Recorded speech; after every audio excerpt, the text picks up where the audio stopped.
Hello students, am C A Neha Himani from Sirsa. आज हम audit की क्लास रिकॉर्ड कर रहे हैं आपकी, जिसमें मैं आपको टॉपिक्स करवाऊंगी डिविडेंड, सीएफएस और सीएफएस के साथ हम एसएच 600 करेंगे और 400 की सीरीज़ कंप्लीट करेंगे। तो आज की क्लास में हमारे ये टॉपिक्स कंप्लीट हो जाएंगे। तो स्टार्ट करते हैं डिविडेंड चैप्टर से। नोट से आपको बताती हूँ। सबसे पहले हम स्टार्ट करते हैं डिविडेंड चैप्टर से। इजी चैप्टर है, इंटर में कर चुके हैं पहले भी ये चैप्टर, फाइनल में भी, ऑडिट में, पहले हमारे लॉ में भी हुआ करता था, अब ऑडिट में है only dividend chapter. Dividend chapter important भी है। इस बार की अगर आप आरटीपी देखेंगे तो इस पर बहुत अच्छा केस बेस्ड सिनेरियो आईसीआई ने अपलोड किया है, तो वो बहुत बहुत अच्छा है। कैलकुलेशंस हैं उसके अंदर, तो आपका पूरा दिमाग लगेगा हर सेक्शन में। तो स्टार्ट करते हैं। सेक्शन 123 हमारा कहता है कि डेक्लरेशन ऑफ डिविडेंड। सेक्शन करने से पहले मैं आपको थोड़ा सा बता दूं कि डिविडेंड क्या होता है। एप्रोप्रिएशन ऑफ प्रॉफिट क्या होता है? ये एप्रोप्रिएशन ऑफ प्रॉफिट मतलब कि प्रॉफिट का हिस्सा हम देते हैं एज अ रिटर्न की तरह हम शेयर होल्डर्स को।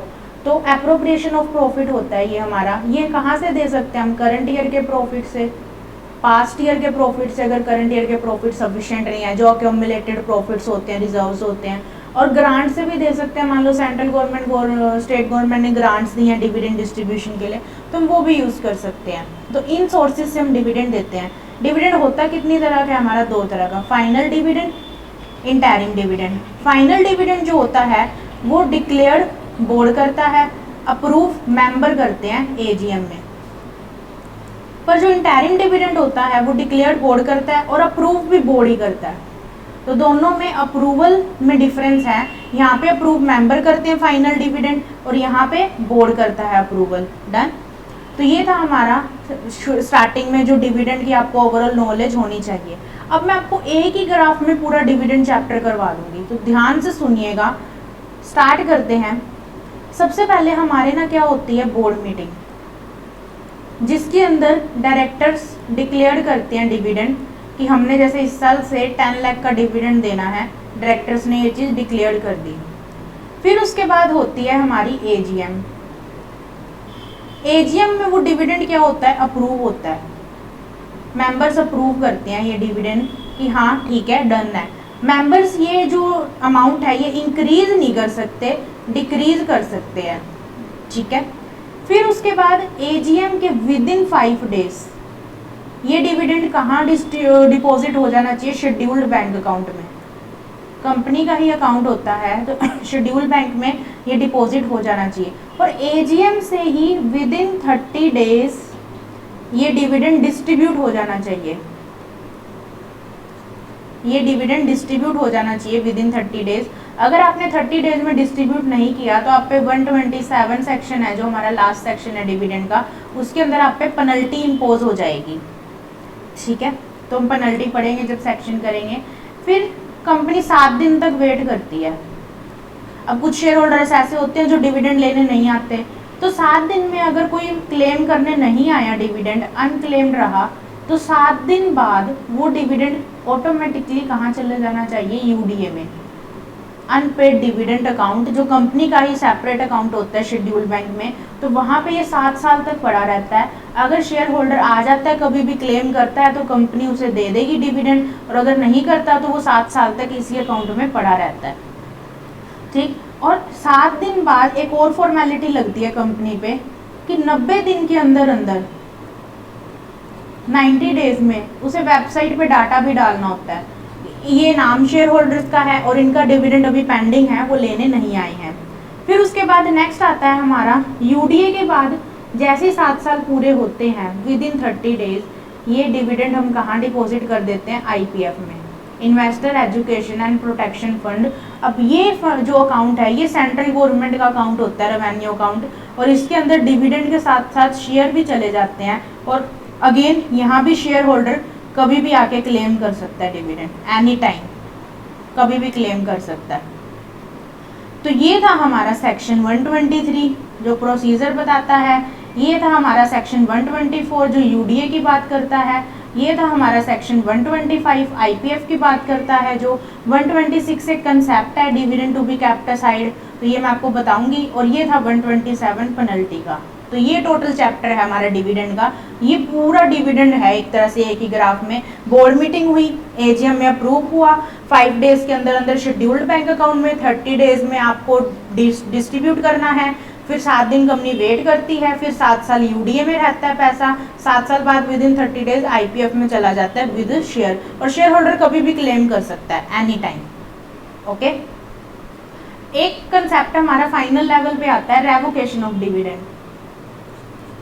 ये क्या है कि डिविडेंड रिवोक हो सकता है, मतलब हमने बोल दिया डिविडेंड देंगे तो हम मना कर सकते हैं। तो एक तो एजीएम से पहले पहले जब मर्जी रिवोक कर सकते हो आप, मतलब जब तक डिविडेंड अप्रूव नहीं हुआ एजीएम से पहले पहले आप कभी भी रिवोक कर सकते हो, क्योंकि वो आपकी अभी तक लाइबिलिटी नहीं बनी है, तो बोर्ड ऑफ डायरेक्टर रिवोक कर सकते हैं। और एक कैटास्ट्रोफिक कंडीशन में, कैटास्ट्रोफिक कंडीशन मतलब नेचुरल क्लाइमेटिस वगैरह होगी, अब कंपनी रही नहीं, अर्थक्वेक हो गया तो फिर कहाँ से देगी डिविडेंड, तो नेचुरल क्लाइमेटी वगैरह होगी तो आप डिविडेंड रिवोक कर सकते हो।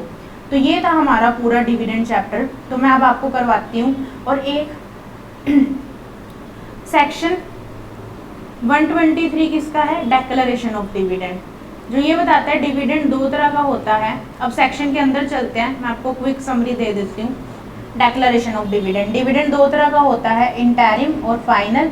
डिफरेंस मैंने बता दिया है, फाइनल अप्रूव मेंबर करते हैं, यहाँ पे अप्रूव बोर्ड करते हैं, डिक्लेयर दोनों ही बोर्ड करते हैं, ठीक है।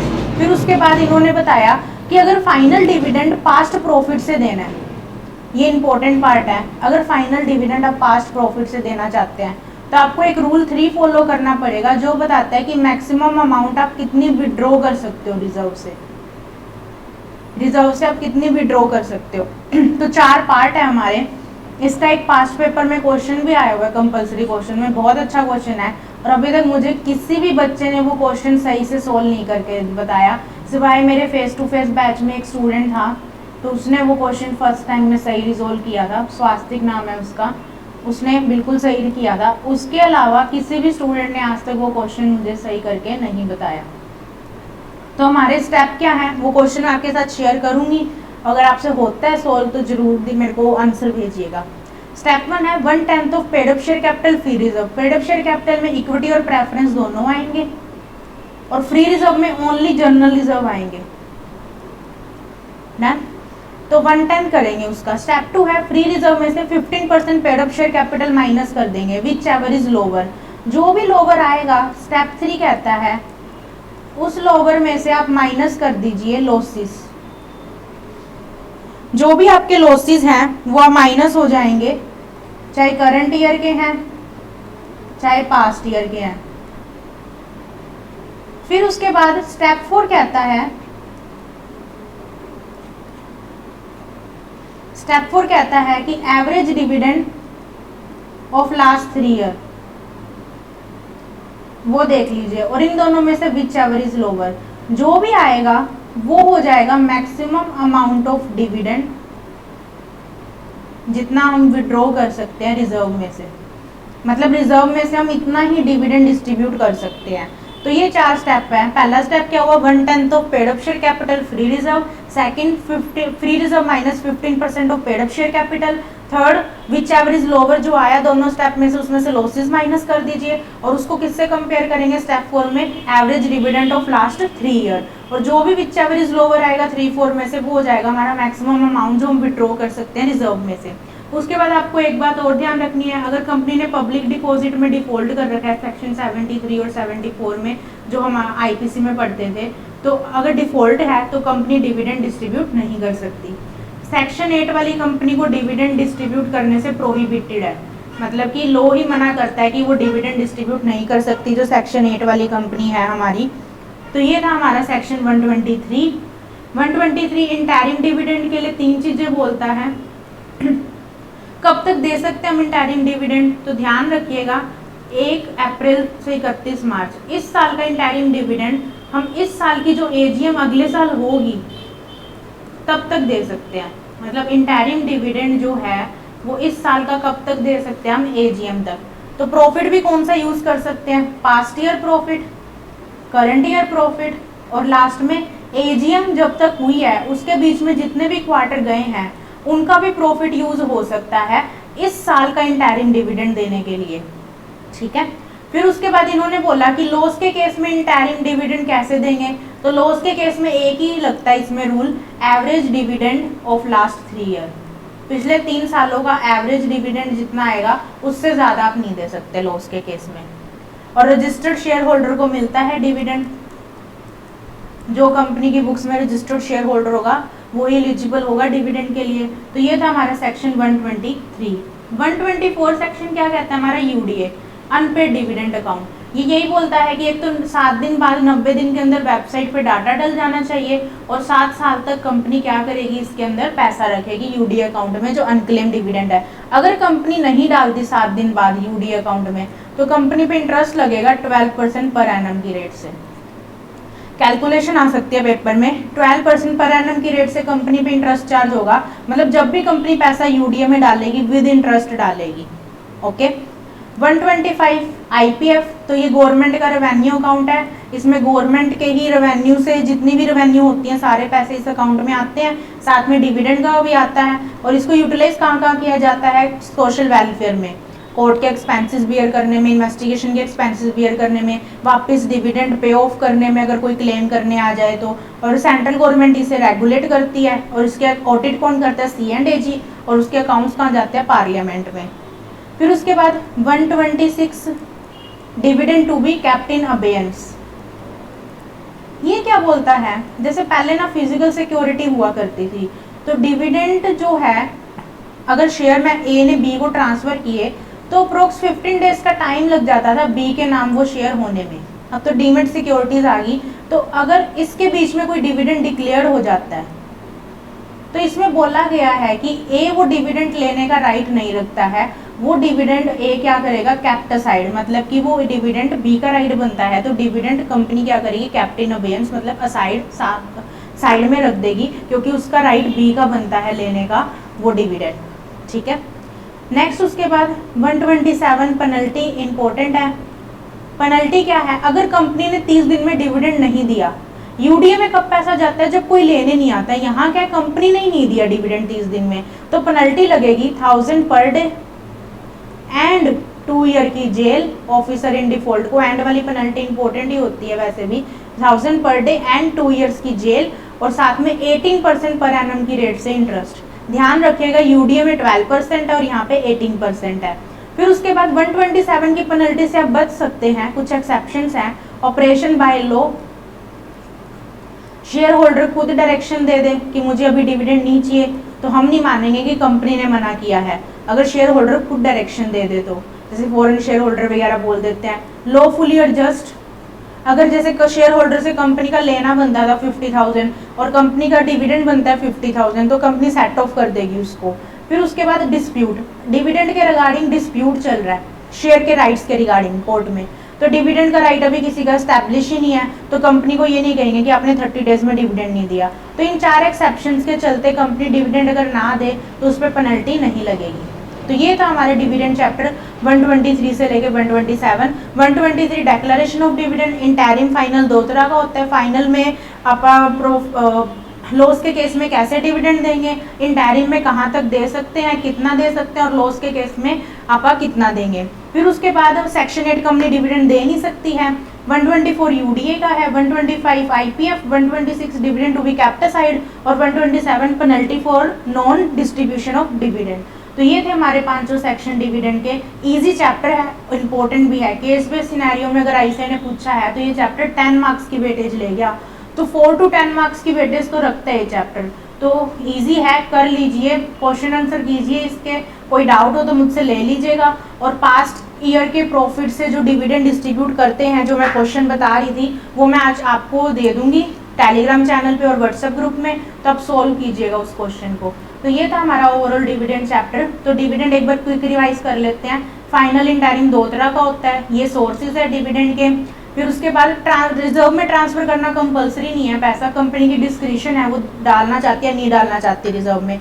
फिर अगर एक्यूमुलेटेड प्रॉफिट पास्ट प्रॉफिट से दे रहे होते 4 स्टेप लगते हैं।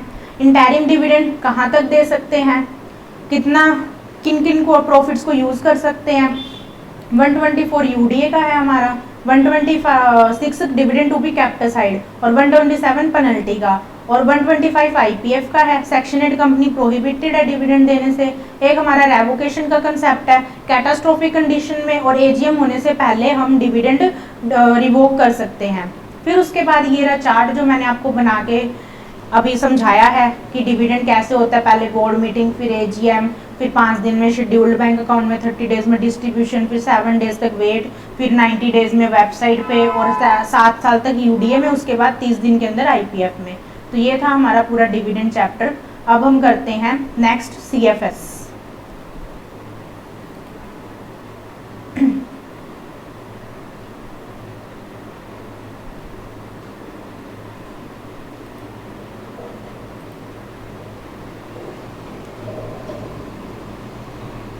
सीएफएस चैप्टर आज का नेक्स्ट। इससे पहले आपको एक ऐसे करवा देती हूँ, ऐसे करते हैं पहले जो आज के टॉपिक में था। ऐसे 450, ऐसे 450 क्या है? Evaluation of miss statement during the audit. 450 क्या कहता है? इवैल्यूएट करो, ऑब्जर्व करो, मिस स्टेटमेंट मिली है कोई ड्यूरिंग दी ऑडिट, ऑडिट करते हुए।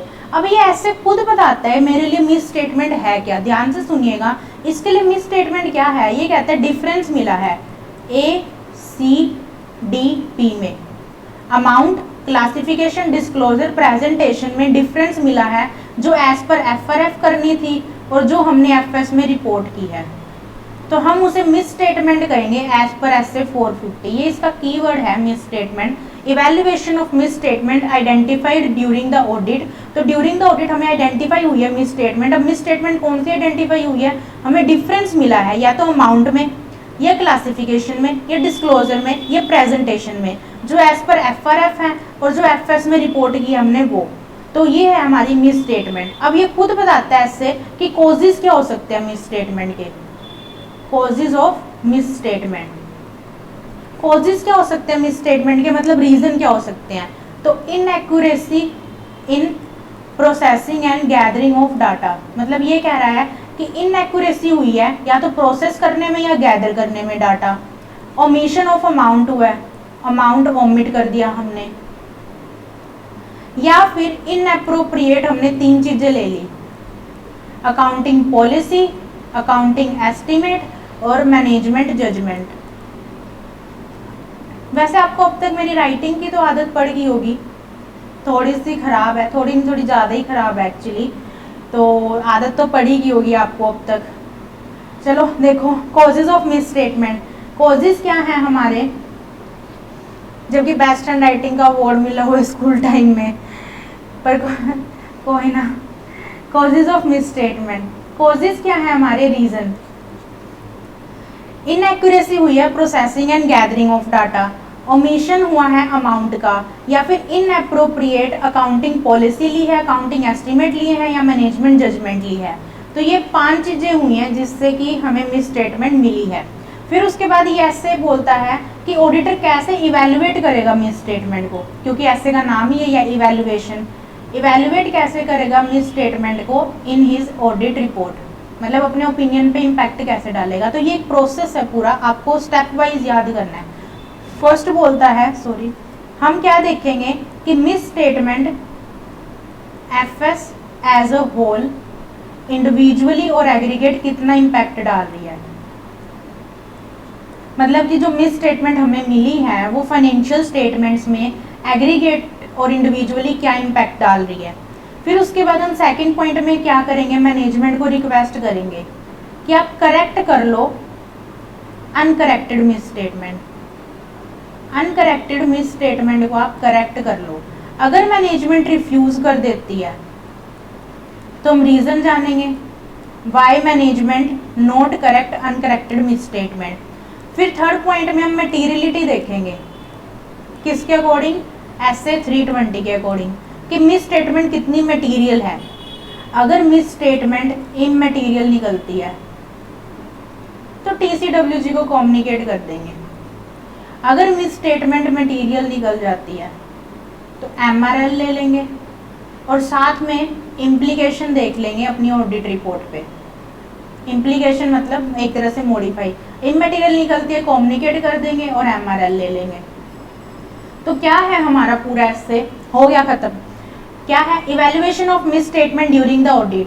मिस स्टेटमेंट क्या है, डिफरेंस मिला है अमाउंट डिस्क्लोजर प्रेजेंटेशन और हमारे क्लासिफिकेशन में जो एज पर FRF है और जो एज पर FS के अकॉर्डिंग हम रिपोर्ट करते हैं। कॉजेज क्या हमारी मिस स्टेटमेंट के, inaccuracy in processing and gathering of data, omission of amount, inappropriate accounting policy लगाना, इनएप्रोप्रिएट मैनेजमेंट जजमेंट और इनएप्रोप्रिएट अकाउंटिंग एस्टीमेट लगाना।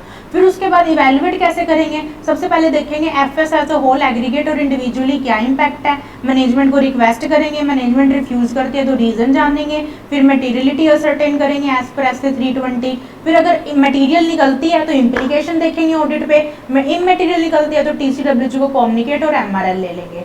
तो ये था हमारा ऐसे evaluation of miss statement identified during the audit. तो इसके क्वेश्चन आंसर आप कर लेंगे साथ के साथ। एक लास्ट टेस्ट से करवा रही हूँ, फिर ब्रेक लेंगे, फिर CFS करेंगे। इससे हमारी 400 की सीरीज कंप्लीट हो जाएगी, इसलिए करवा रही हूँ। 402 ऐसे क्या कहता है, 402 ऐसे कहता है हमारा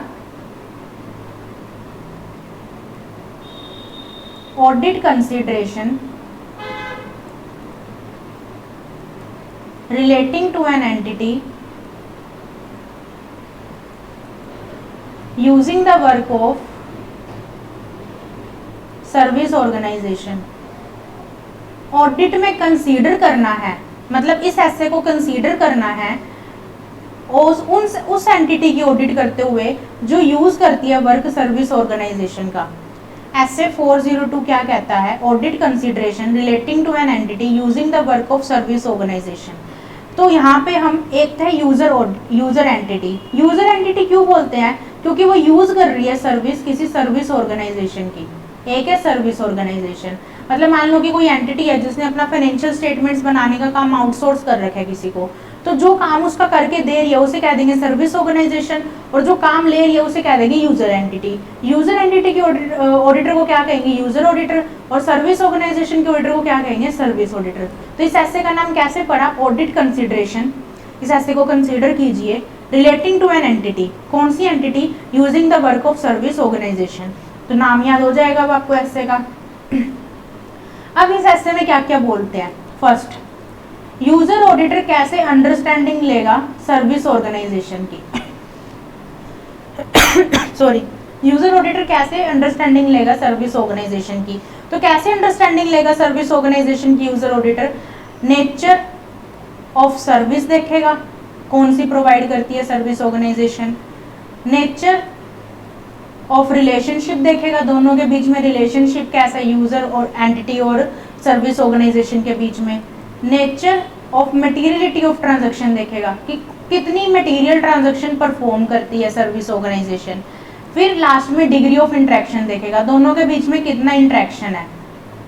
तो कैसे अंडरस्टैंडिंग लेगा, तीन नेचर देखने हैं, nature of relationship, nature of service, nature of materiality of transaction, और लास्ट में डिग्री ऑफ इंटरेक्शन देखेंगे हम।